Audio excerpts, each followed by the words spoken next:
Today guys, today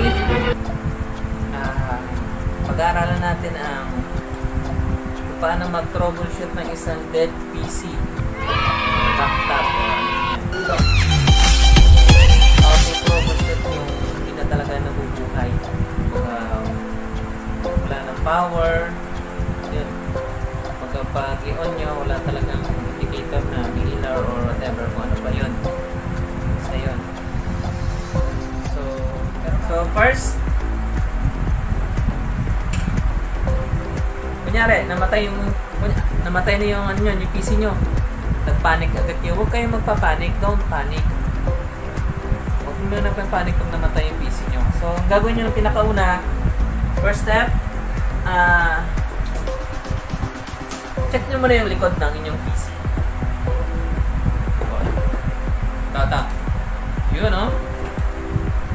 So, ito yung pinakalikod niya. Kasi dito nakakabit ang tinatawag na power. Pag walang power, wala. Hindi mabubuhay. Ayan. Ito yan. Dito nakakabit yung power. At saka ito yung cord. Makita natin. Yan. Ito yung cord. Yan. Male tsaka female. So, ang female ito. Kasi siya yung pinapasukan. Tapos ito yung male. Parang lalaki. So, ayan yan. Siya yung pumapasok. Pero parang ito naman yung pumapasok eh. Oh. Yan. Ayan.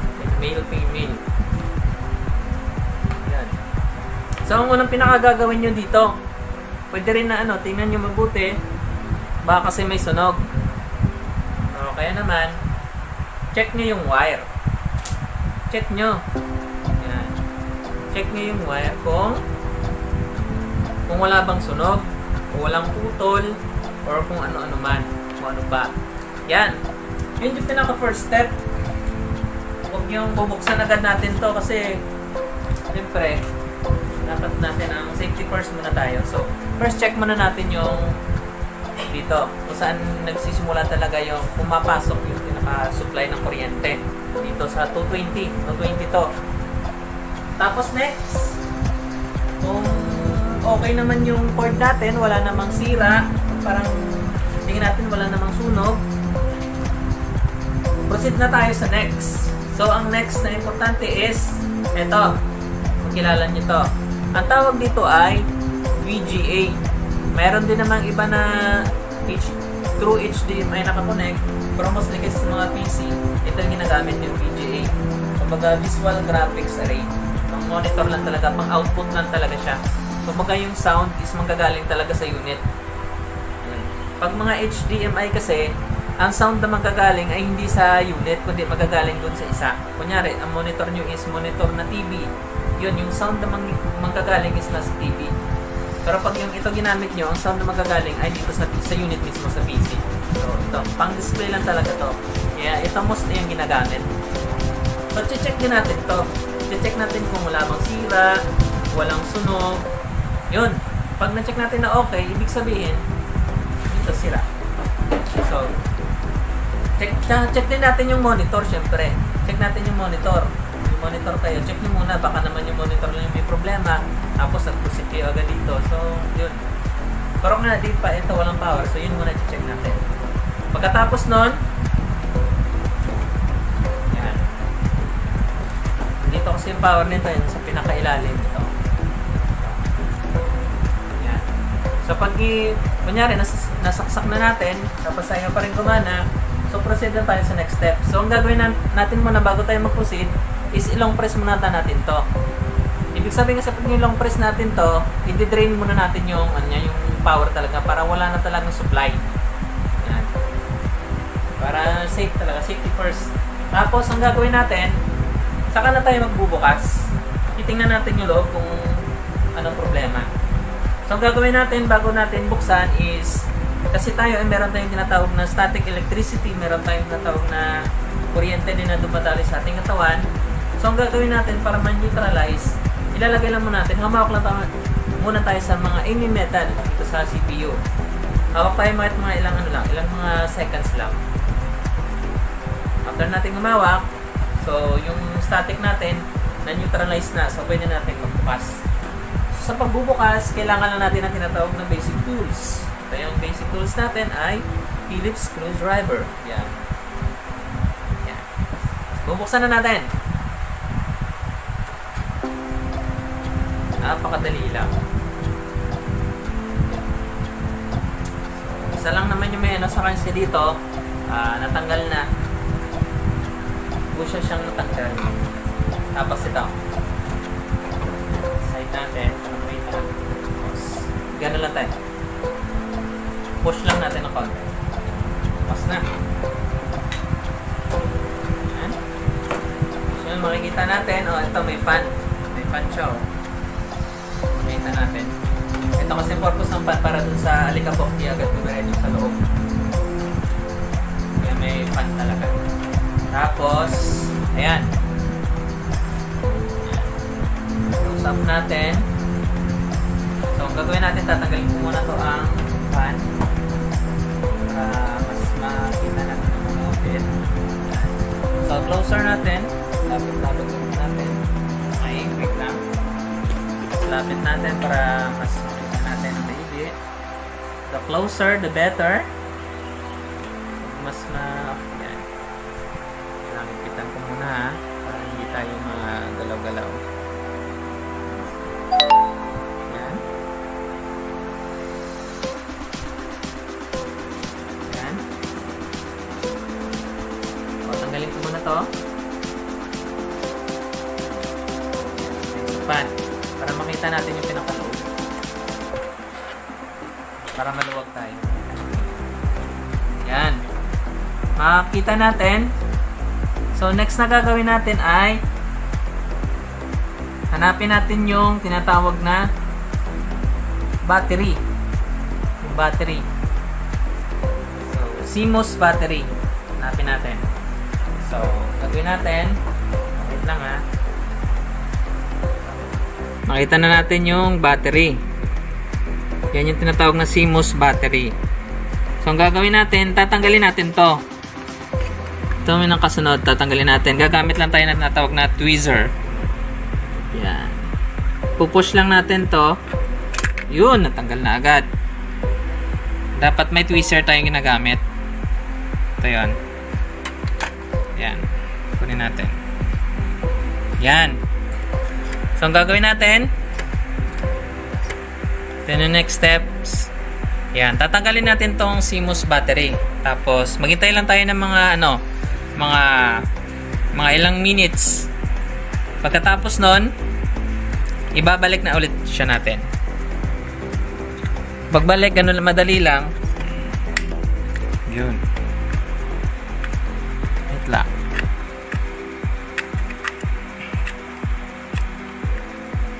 Yan. Madali siya ibalik. Pagkabalik natin, so bubuhayin na natin ulit yung PC. Saksak na natin ulit yung plug. Tsaka i-on na natin dito. Yun. Pag hindi pa rin gumana, pag gumana na, di okay na, tigil na tayo doon, hanggang doon na lang tayo. Kasi ang purpose na kasi ng CMOS na yan is nire-reset niya yung BIOS. Kumbaga, kunyari, corrupted ang BIOS mo, na-corrupt, ibabalik niya sa default yun.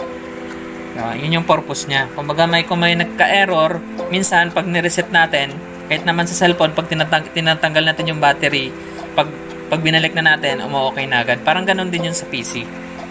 So, pag nag-umokay na dyan, edi hanggang doon na lang natin. Pero pag hindi pa rin umokay, next na gagawin natin is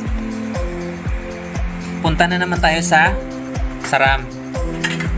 Yun. Tapos ito yung RAM. Yung yung memory ng computer. Yan. Ibig sabihin ng RAM is random access memory.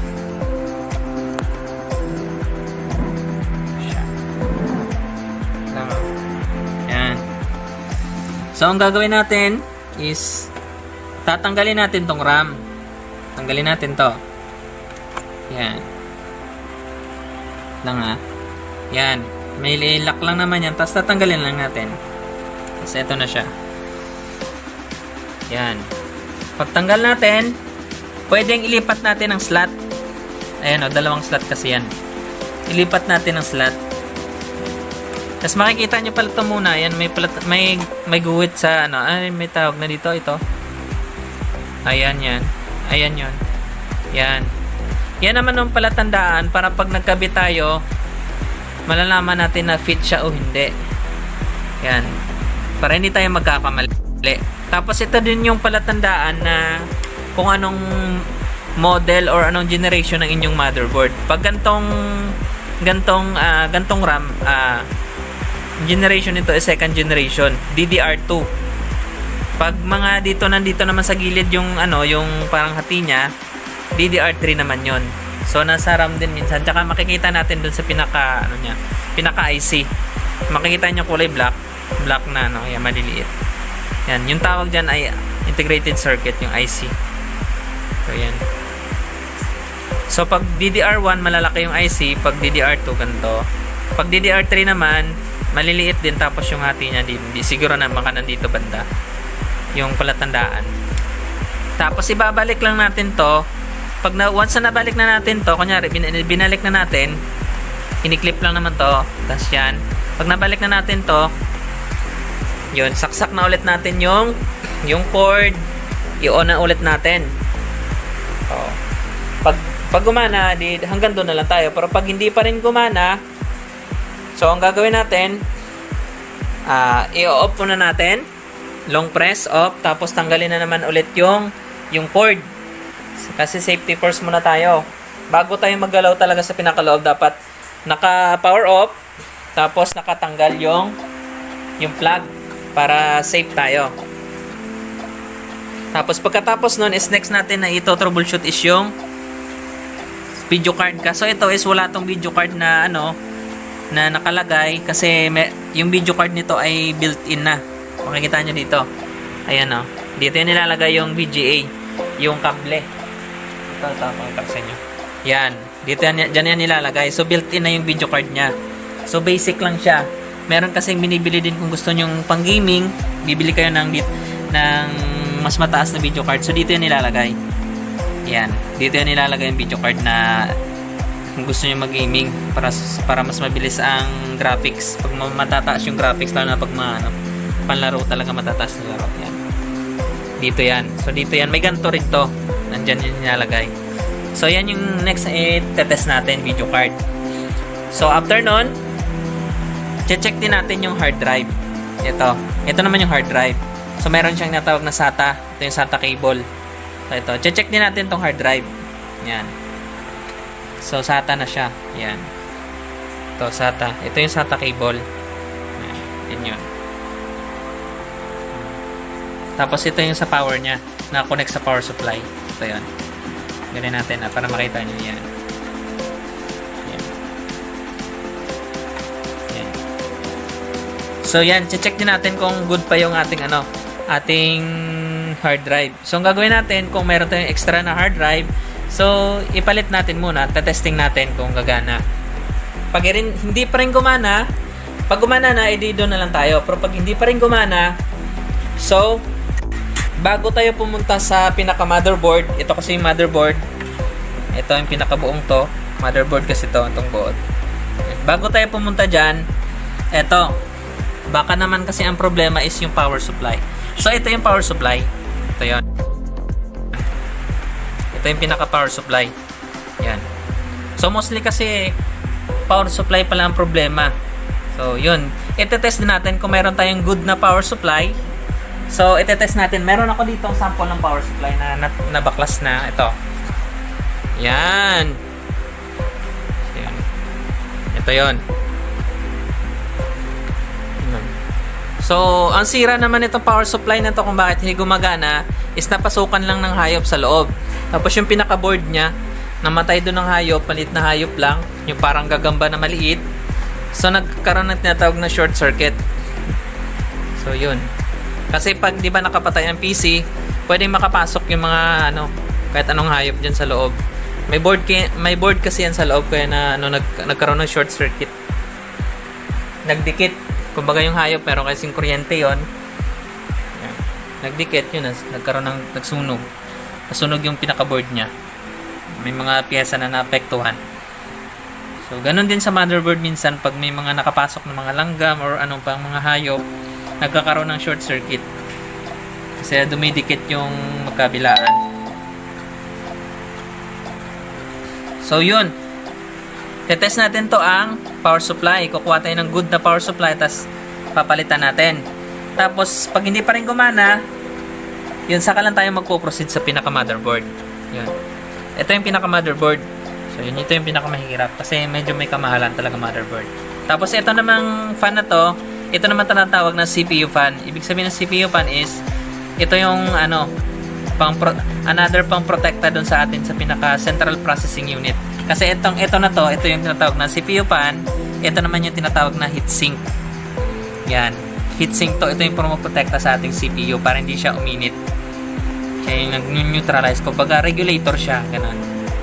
Yan. Pag tinanggalan natin to, nandito sa loob yung tinatawag na CPU, yung Central Processing Unit. Pero, mostly kasi hindi naman nasisira agad yung CPU. Kasi, bago kasi siya makarating doon sa CPU, ang dami pa niyang pagdadaanan. Kunyari, bukod doon sa power supply, ang power supply, meron yan tinatawag ng mga capacitor, may fuse. So, hindi talaga siya magdadirect agad sa CPU o kaya sa motherboard. So, yun lang. So, yun yung yan. So, yun lang yung pinaka-basic troubleshooting ng isang PC. From basic to So, yun. Ang pinaka step-by-step process ng pag-troubleshoot ng isang dead PC. So, first is i-summarize natin. First is check nyo yung pinagagalingan talaga ng supply, yung cord.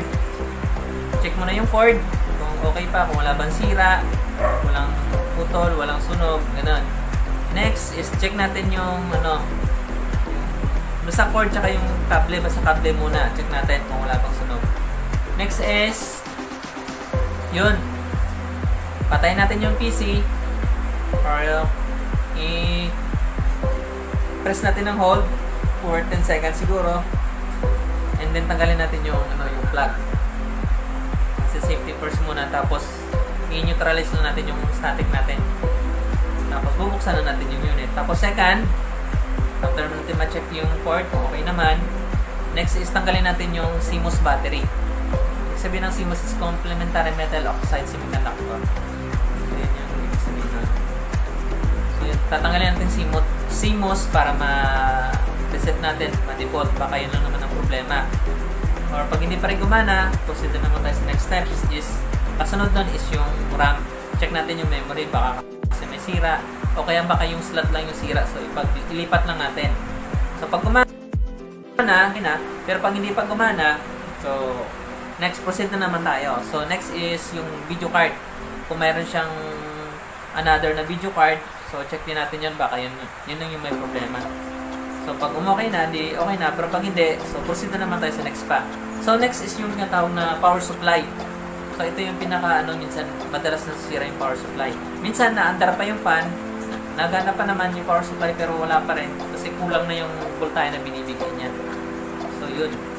So mostly, check natin yung power supply talaga bago tayo mag-proceed dun sa pinaka-motherboard o kaya sa pinaka-CPU.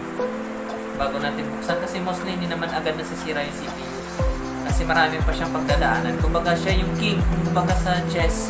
Bago mo ma-mate yung king, ang dami pa muna mong makakadaan. May mga pawn pa, bishop, torre, may queen pa na magpo-protect sa kanya. So, yun, ganun ang CPU, parang ganun yung CPU. Parang siya yung king na marami nagpo-protect sa kanya.